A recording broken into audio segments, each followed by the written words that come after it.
बिस्मिल्लाहिर्रहमानिर्रहीम। अस्सलाम वालेकुम नाज़रीन, अपनी नेक्स्ट वीडियो के साथ आपको वेलकम करता हूँ अपने इस चैनल में। उम्मीद है आप सब खैरियत से होंगे। तो दोस्तों, चंद एक कमेंट है आप लोगों के बार बार आ रहे हैं, बार बार उस पर कुछ पूछा जा रहा है। तो मैंने सोचा कि एक वीडियो बनाता हूँ जिसमें आपके तीन वो क्वेश्चन सेलेक्ट करता हूँ जो बार बार आप मुझसे पूछ रहे हैं, उनके आंसर देता हूँ, ताकि मज़ीद आने वाले जो दोस्त हैं जिनके जहन में ये क्वेश्चन है वो क्लियर हो सकें। सबसे पहले तो यूरोपियन सेटलमेंट स्कीम के रिजल्ट के बारे में बहुत ज़्यादा कमेंट आ रहे हैं कि कब वो आएगा।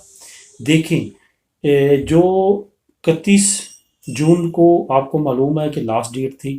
उसके बाद उन्होंने 28 दिन मज़ीद एक्सटेंड किए। उसके बाद जो है उन्होंने कहा कि 3 महीने तक हम राय देते हैं कि आपसे हम नहीं पूछेंगे कि आपका स्टेटस कौन सा है, क्योंकि यूके ने अनाउंस किया था कि जो लोग घर किराए पे दे रहे हैं या वो मालकान जो लोगों को नौकरियों पे रख रहे हैं, मुलाजमत पे रख रहे हैं, वो पूछना शुरू करें अपने मुलाजमों से और अपने उन लोगों से जिनको वो रेंट पे दे रहे हैं अपनी प्रॉपर्टी, कि उनके पास स्टेटस कौन सा है। तो उस पे राय दी गई है 3 महीने की कि वो नहीं पूछेंगे। 3 महीने तक आपसे कोई भी अदारा, कोई भी फर्द वाहद नहीं पूछेगा कि आपका स्टेटस क्या है, और वो 3 महीने का आपको ग्रेस पीरियड दिया गया है। इस 3 महीने के अंदर अंदर आपका रिजल्ट लाजमी आना है। वो आप कैलकुलेट कर लें 31 जुलाई से अगस्त, सितंबर, अक्टूबर, अक्टूबर तक इंशाल्लाह ताला तमाम के रिजल्ट्स आ जाने हैं। लेकिन उससे पहले ही आ जाने हैं, क्योंकि होम ऑफिस बहुत स्पीडली काम कर रहा है। इस वजह से इसमें घबराने की ज़रूरत नहीं है कि सिर्फ आपका ही बेशुमार लोग हैं जो वेट कर रहे हैं। बहुत फाइलें जो है लाखों की तादाद में पेंडिंग पड़ी हैं इस वक्त। इस वजह से वेट करें, इंतज़ार करें, इंशाल्लाह ताला जल्द आपका स्टेटस आ जाएगा।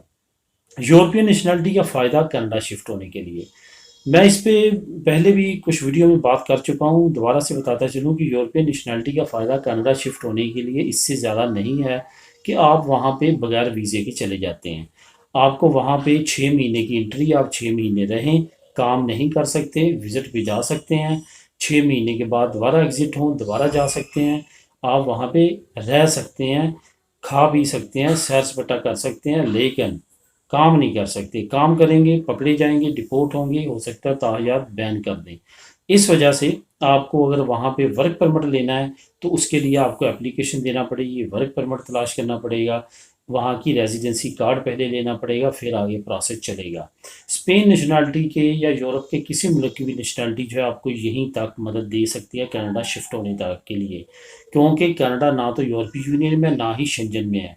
इस वजह से वो आउट ऑफ यूरोपीय union, out of Schengen state है, वो नॉर्थ अमेरिका है और ये यूरोप है। इस वजह से ऐसी जहन में ना रखें कि यहाँ की नेशनलिटी आपको वहाँ पे बिल्कुल आज़ाद है, आप काम कर सकते हैं, ऐसा कोई चक्कर नहीं है वहाँ पे। वैक्सीन के बारे में आहिस्ता आहिस्ता यूरोप भी चाइनीज़ वैक्सीन को एक्सेप्ट करना शुरू कर दिया है। सऊदीया ने पहले इनकार किया था, काफ़ी हद तक वो भी अब एक्सेप्ट कर रहा है। कुछ कवानीन में उसने एक्सेप्टेंस दिखाई है। इसी तरह यूरोप में भी चाइनीज़ वैक्सीन के बारे में पॉजिटिव सोचना शुरू कर दिया इन्होंने, क्योंकि उसके रिजल्ट्स अच्छे आ रहे हैं। तो उसके अलावा फाइज़र नंबर 1 है, अभी भी नंबर 1 है। जॉनसन एंड जॉनसन, ठीक है, मदरोना। इसके साथ साथ जो इंग्लैंड की चंद एक वैक्सीन हैं वो एक्सेप्टेबल है, रशियन एक्सेप्टेबल नहीं है। इसके साथ साथ जो बाकी मुल्कों ने बनाई है जैसे इंडियन वैक्सीन है वो भी एक्सेप्टेबल नहीं है, साइड इफ़ेक्ट्स बहुत ज़्यादा हैं।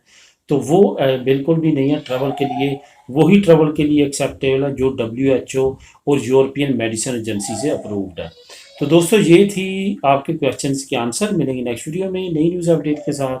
अल्लाह हाफिज़।